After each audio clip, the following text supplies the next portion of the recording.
Surprise തരാമെന്നായിരുന്നു ഒന്ന്. ശരിക്കും surprised ആയി. ഞാൻ ലാസ്റ്റ് കാണുമ്പോൾ വേഷവും മുടിയും എല്ലാം വേറെ ആയിരുന്നല്ലോ. ഞാൻ പറയാതിരിക്കുമായിരുന്നു. എല്ലാം കഴിഞ്ഞിട്ടോ?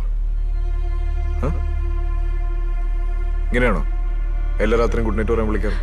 അല്ല അല്ല അല്ല. അപ്പൊ ഇന്ന് തന്നെ ഇങ്ങനെ ഒരു നുണ പറയാൻ തോന്നിയത് കോയിൻസിഡൻസ് ആയല്ലേ? വിശ്വസിച്ചിരിക്കുന്നു കണ്ണടച്ച്. ഇനി എന്തൊക്കെയുണ്ട് എൻ്റെ അടുത്ത് ഇങ്ങനെ പറയാതെ വെച്ചിരിക്കുന്നത്?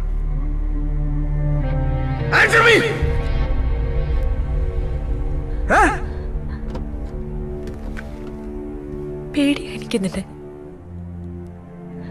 അത് ഞാൻ പറഞ്ഞിട്ടുണ്ടോ എപ്പോഴല്ലോ?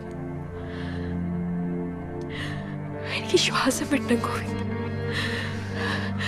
പേടിക്കാതെ ശ്വാസം വിടണം എനിക്ക്. അതിന് ഞാനാണോ തടസ്സം? അതെ, നീയാണ് തടസ്സം. എനിക്ക് എന്നെ പോലെ ആവണം ഗോവിന്ദ്, ഇനിയെങ്കിലും.